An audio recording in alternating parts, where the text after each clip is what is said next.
This is what 10,000 volts does to wood. And everybody keeps asking me, can't you just use a car battery, a benchtop power supply, a microwave? So I tested 4 power sources. Only one can do this, and the microwave is the one that surprised me. I'm Andrew, this is Wired Roots. Today we are going to test a few things before my next fractal burning project. The internet's full of people trying to do it the cheap way. We have 4 contenders here. We have our 12-volt battery. We have our benchtop power supply. We have an inverter microwave and our neon sign transformer. 3 of these are going to disappoint. Let's find out why. All right, first, our car battery. This is the one that I get asked about a lot. I think the reason is because it throws thousands of amps and it's, it seems like the go-to. But the problem that we're missing here is this is a low voltage, high current source. And as you can see here, you'll start to see some bubbles, and this is just electrolysis. That's all that we're getting. If I get a little bit closer, we'll get some bubbling. And then as I come further away, you get nothing. So because the voltage is so low, V equals IR, we don't have the voltage to span across these two. Unfortunately, guys, your battery will not work. All right, next up is our power supply. We got it cranked up to 31 volts, and that's the maximum that it's got.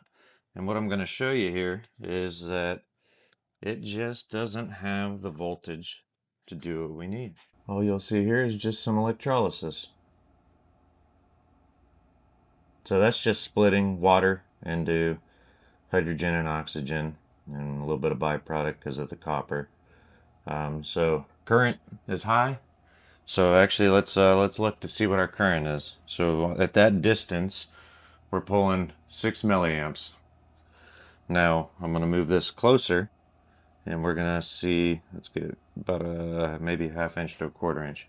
We're pulling 63. So I'm going to move it to the right, and as you can see, the current drops significantly, and it'll actually drop to 0 all the way out here. We don't have the voltage to span the distance that we need for fractal burning. Even up here, we don't have the current that we need, the voltage that we need. Okay, so it takes a high voltage. So power supply out. All right, now the interesting one, the inverter microwave.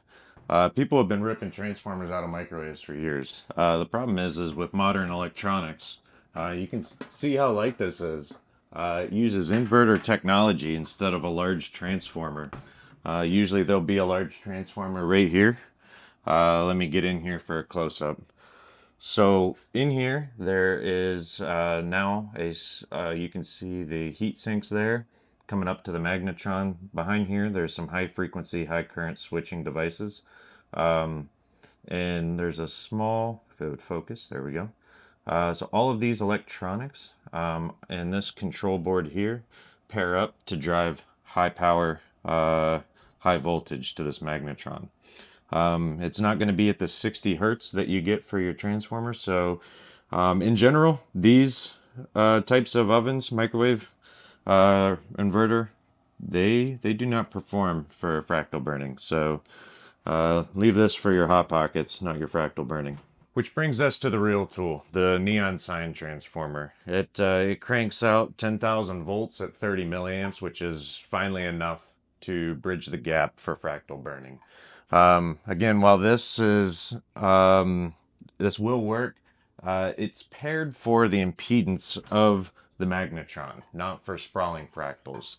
So we're going to stick with our neon sign transformer, and we're going to show you. All right, guys, so before we do this, you must know that this high voltage fractal burning and using anything with high voltage is dangerous. I have my insulating gloves for whenever I'm actually touching it. The best way is to keep your distance from what's happening. So whenever I do these fractal burns, I'm usually well removed on an insulated mat, not probing anything. The other thing is a dead man switch. So this turns it off. I use it, with my feet, hands behind my back, or holding camera. So this is for educational purposes only. So be safe. Practice safety. This can kill you. All right, and now the tool that actually works, the neon sign transformer. 3, 2, 1.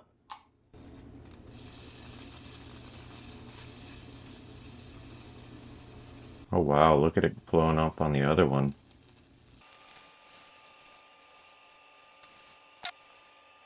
No, unfortunately I can't grab the camera because it is on the bench electrified. Get you guys a shot here from the side here after I turn it off. So you can see it actually traveled backwards up to the previous burn.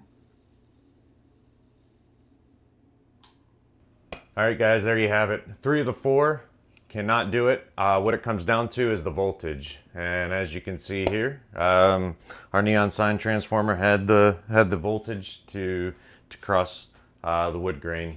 I thought it was kind of funny. I don't know if you see it, but looks like pi symbol. Did not plan for that. Thought it was pretty cool. So now you know. I will see you guys in the next one.